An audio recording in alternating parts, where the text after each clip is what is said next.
This channel does not promote any violent, harmful, or illegal activities. All content provided by this channel is meant for an educational purpose only. Cancer Healer Center, a new beginning. এই মুহূর্তে press কর্নারে আরো একটা বড় খবরে নজর রাখতেই হচ্ছে। পয়লা বৈশাখেই কি রাজ্যে আসছেন অমিত শাহ? এখনো পর্যন্ত যা খবর 14 এপ্রিল রাজ্যে আসতে পারেন কেন্দ্রীয় স্বরাষ্ট্রমন্ত্রী। যদি তিনি আসেন তাহলে তার কর্মসূচি কি হতে পারে জানার চেষ্টা করব। আমাদের সঙ্গে টেলিফোন লাইনে সহকর্মী প্রদীপ্ত কান্তি রয়েছেন। প্রদীপ্ত, দেখো এখনো পর্যন্ত যেটা জানা যাচ্ছে তাতে অমিত শাহর একটা ঝটিকা সফল রয়েছে। 14 এপ্রিল রাতে তিনি আসবেন এবং 15 এপ্রিল দলীয় নেতা কর্মীদের সঙ্গে তিনি একাধিক সাংগঠনিক বৈঠক করবেন।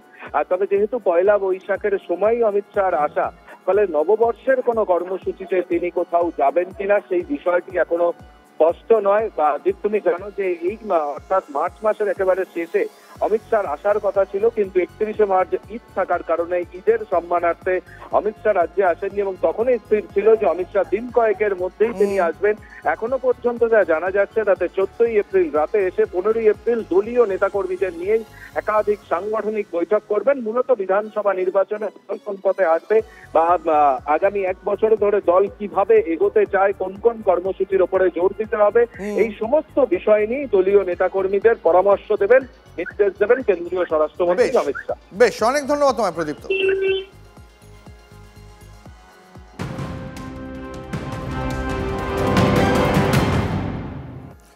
বাংলার পরিস্থিতি নিয়ে নালিশ জানাতে জাতীয় মানবাধিকার কমিশনে বিজেপি। সুকান্ত মজুমদারের নেতৃত্বে জাতীয় মানবাধিকার কমিশনে বিজেপির প্রতিনিধি দল। এই মুহূর্তে আরও একটা লেটেস্ট আপডেট। বাংলার পরিস্থিতি নিয়ে নালিশ জানাতে এবার জাতীয় মানবাধিকার কমিশনে বিজেপি। সুকান্ত মজুমদারের নেতৃত্বে জাতীয় মানবাধিকার কমিশনে বিজেপির প্রতিনিধি দল। রাজ্যে মানবাধিকার বারবার লঙ্ঘন হচ্ছে এই অভিযোগ জানাতে এবার গেলেন সুকান্ত মজুমদার। সুকান্ত মজুমদারের নেতৃত্বে জাতীয় মানবাধিকার কমিশনে বিজেপি।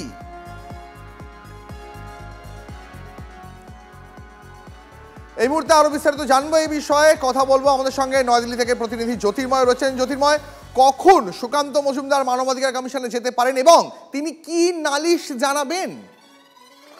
দেখো, সুকান্ত মজুমদার সহ কয়েকজন সাংসদদের প্রতিনিধি দল তারা এনআইচআরসি পৌঁছচ্ছেন আর কিছুক্ষণের মধ্যেই। যে খবর আমরা পাচ্ছি যে পশ্চিমবঙ্গের বিভিন্ন জায়গায় মোথাবাড়ি সহ একাধিক জায়গাতে যে ধরনের অশান্তির ঘটনা ঘটছে তাতে আইন শৃঙ্খলা পরিস্থিতি নিয়ে প্রশ্ন তুলছে বিজেপি।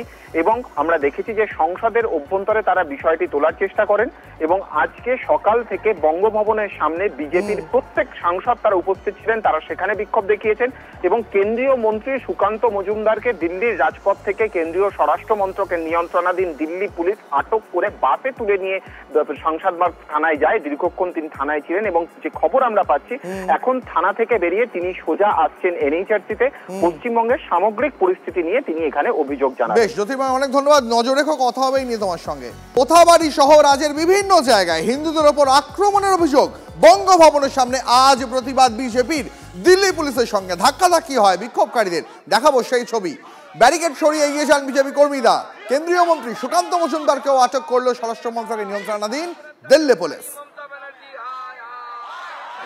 বিজেপির বিক্ষোভে এই মুহূর্তে ধুন্ধুমার দিল্লির হেলি রোড। এই মুহূর্তে যে ছবি আমরা দেখতে পাচ্ছি, সুকান্ত মজুমদার সহ বিজেপি সাংসদদের নেতৃত্বে এই মুহূর্তে দিল্লির বঙ্গভবনের সামনে এই মুহূর্তে বিক্ষোভ চলছে। মোথাবাড়ি সহ পশ্চিমবঙ্গের বিভিন্ন জায়গাতে যেভাবে অশান্তির ঘটনা ঘটছে সেক্ষেত্রে পশ্চিমবঙ্গ পুলিশ এবং সরকারের ভূমিকা নিয়েই দিল্লির মাটিকে বিক্ষোভের জায়গা হিসেবে তারা বেছে নিয়েছেন। যে জায়গায় আমরা দাঁড়িয়ে রয়েছি সেখান থেকে কার্যত ঢিলছোড়া দূরত্বে বঙ্গভবন এবং দিল্লি পুলিশের তরফ থেকে স্পষ্টভাবে জানিয়ে দেওয়া হয়েছে বিএনএসের 163 ধারা অনুযায়ী এখানে কোনো রকম জমায়েত করা যাবে না। কিন্তু এই মুহূর্তে যে ছবি আমরা দেখতে পাচ্ছি, দিল্লি পুলিশ এই মুহূর্তে যারা এখানকার কর্মী, যারা এখানে নেতৃত্ব দিয়েছিলেন তাদেরকে এখানে জোর করে তাদেরকে বাসে তুলছে, যেখানে কেন্দ্রীয় মন্ত্রী সুকান্ত মজুমদার তিনি নিজে দাঁড়িয়ে বিক্ষোভ দেখাচ্ছেন। দিল্লি পুলিশ সেই সময়তে জোর করে ধরে তাদেরকে বাসে তুলছেন এবং আমরা এই মুহূর্তে দেখতে এই ছবি কার্যত বেনজির।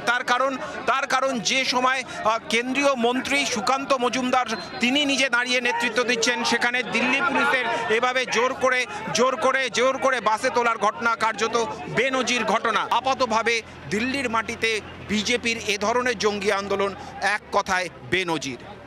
নয়াদিল্লি থেকে ক্যামেরায় অনুদীপ শর্মার সঙ্গে জ্যোতির্ময় কর্মকার, TV9 বাংলা। বিরুদ্ধে আমাদের এই লড়াই চলছে, আগামী দিনেও চলবে। হিন্দুদের স্বার্থ রক্ষা আমাদের মূল উদ্দেশ্য, তার জন্য 100 বার জেলে যেতে হলেও যাব, কোনো অসুবিধা নেই। মমতা বন্দ্যোপাধ্যায়ের পুলিশ আমাকে বহুবার অ্যারেস্ট করে লালবাজারে বসিয়ে রেখেছে রাত অবধি, আমাদের কোনো অসুবিধা নেই। আগে থেকে একটা বিতর্ক তৈরি করে নির্বাচন কমিশনের উপরে চাপ সৃষ্টি করা যে যত জল মিশিয়েছে তৃণমূল কংগ্রেস ভোটার লিস্টে সেগুলো যেন থেকে যায়, বাইরে না যায়। আমরা 13.5 লক্ষ ভোটারের নাম ইতিমধ্যেই জমা করেছি, আরও আমরা জমা করছি। তৃণমূল কংগ্রেস যে কোনো মূল্যে পশ্চিমবঙ্গে এই বাংলাদেশি অনুপ্রবেশকারীদের ভোটে ক্ষমতায় টিকে থাকতে চায়। পশ্চিমবঙ্গের সমস্ত সীমান্তবর্তী জেলার জনসন্তুলন বদলে গিয়েছে। There is a total demographic change in the border districts. তো সেই জায়গায় দাঁড়িয়ে পশ্চিমবঙ্গের আভ্যন্তরীণ নিরাপত্তার স্বার্থে আমরা আহ্বান করছি। নিরাপত্তা চেয়ে হাইকোর্টের দ্বারস্থ হলেন হিরণময় মহারাজ। দাসপুরে হামলার শিকার হন এই সন্ন্যাসী। পুলিশের বিরুদ্ধে গাফিলতির অভিযোগ তুলে আদালতের দ্বারস্থ। মামলা দায়েরের অনুমতি বিচারপতি তীর্থঙ্কর ঘোষের। আরো বিস্তারিত জানবো, কবে এই মামলার শুনানি রয়েছে। শ্রাবন্তী সাহা আমাদের সঙ্গে রয়েছেন টেলিফোন লাইনে। শ্রাবন্তী, আরো একবার কথা বলবো আমাদের সহকর্মী শ্রাবন্তীর সঙ্গে। শ্রাবন্তী, কবে নাগাদ এই মামলার শুনানি হতে পারে? দেখো, আদালতে দ্বারস্থ হয়েছেন হিরণময় মহারাজ। তার বক্তব্য, তিনি যেভাবে আক্রান্ত হয়েছে তার ব্যাখ্যা দিয়েছেন।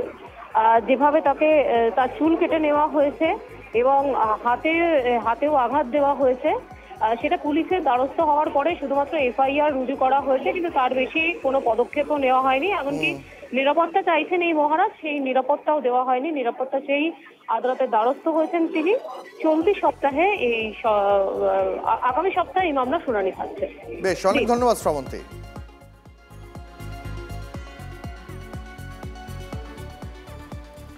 যেমনটা আমাদের সহকর্মী শ্রাবন্তী জানাচ্ছিলেন, বাংলায় কি তাহলে সন্ন্যাসীরও নিরাপত্তা নেই? দাসপুরে হামলার শিকার হন হিরণময় মহারাজ, আর এবার নিরাপত্তা চেয়ে আদালতে যেতে হলো সন্ন্যাসীকে।